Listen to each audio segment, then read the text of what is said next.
आमदार रोहित पवार यांच्या जीवाला धोका. तातडीने झेड+ सुरक्षा पुरवण्याची राज्य सरकारकडे मागणी. राष्ट्रवादी काँग्रेस शरदचंद्र पवार पक्षाचे तरुण तडफदार नेतृत्व युवा आमदार रोहित पवार हे सध्या सातत्याने अजितदादा पवार यांच्या विमान दुर्घटने महाराष्ट्र राज्यातील जनतेच्या मनात ज्या शंका आहेत त्या सातत्याने पत्रकार परिषदेच्या माध्यमातून बोलून दाखवत आहेत.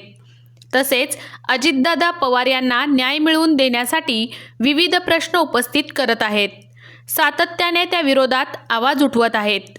ही दुर्घटना नसून ही सुनियोजित हत्या असेल आणि महाराष्ट्राच्या एका उपमुख्यमंत्र्यांची हत्या घडवून आणण्याची क्षमता असलेले लोक यामध्ये जर सहभागी असतील तर निश्चितच त्या लोकांकडून आमदार रोहितदादा पवार यांच्याही जीविताला धोका निर्माण झालेला आहे.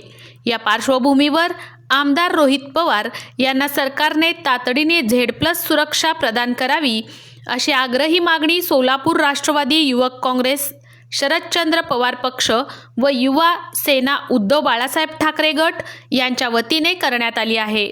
यावेळी प्रदेश उपाध्यक्ष प्रशांत बाबर, युवा सेनेचे उपसचिव रणजित बागल, डॉक्टर योगेश रणदिवे, प्रशांत गायकवाड, मुसा अत्तार, अजित पात्रे, अमित मोतेवार, मिलिंद गोरे, मोहित निकम, अमरसिंह खांडेकर, युनुस अत्तार आदी कार्यकर्ते उपस्थित होते. याविषयी खूप शंका आहेत, प्रश्न आहेत आणि त्या प्रश्नाचं निरसन करण्यासाठी गेले 3 पत्रकार परिषदा राष्ट्रवादी काँग्रेस पार्टी शरदचंद्र पवार पक्षाचे नेते रोहितदादा पवार हे घेत आहेत आणि ते महाराष्ट्रात दिल्लीत सुद्धा त्यांनी याविषयी पत्रकार परिषदा घेतलेल्या आहेत. आणि त्या संदर्भामध्ये आम्हाला एक आता अशी शंका निर्माण होती आहे की बाबा जर तो घातपात असेल तर रोहितदादांच्या जीविताला धोका निर्माण झालेला आहे. कारण आमच्या युवा नेत्याची आम्हाला काळजी आहे कार्यकर्त्या म्हणून आणि त्यासाठी आम्ही आज कलेक्टर ऑफिसला सोलापूर जिल्हाधिकाऱ्यांना एक निवेदन द्यायला आलो होतो की मुख्यमंत्र्यांना आपण असं सांगावं की अजितदादा पवार यांच्या मृत्यूची आंतरराष्ट्रीय एजन्सीकडनं चौकशी करावी निपक्षपातीपणे. दुसरी गोष्ट अशी आहे की VSR कंपनीची कंपनी ती विमानाची त्या विमानाच्या निष्काळजीपणामुळं तो अपघात झाला किंवा घातपात झाला त्याच्यावर त्वरित बंदी घालावी. आणि तिसरी सगळ्यात महत्त्वाची गोष्ट अशी आहे की रोहितदादा पवार यांच्या जीविताला धोका निर्माण झाल्यामुळे त्यांना त्वरित शासनाने झेड+ सुरक्षा द्यावी की जेणेकरून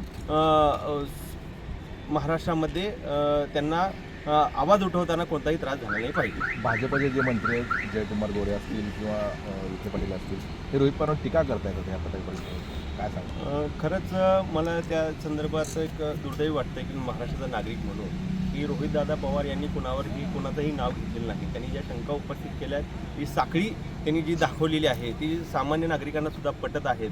परंतु जो घात झालेला आहे अजितदादांचा त्याविषयी त्यांच्या सरकारमधील लोक उलट तो लवकर त्या प्रकरणाची चौकशी करून त्या म्हणजे लोकांच्या मनाची शंका दूर करायला हवी.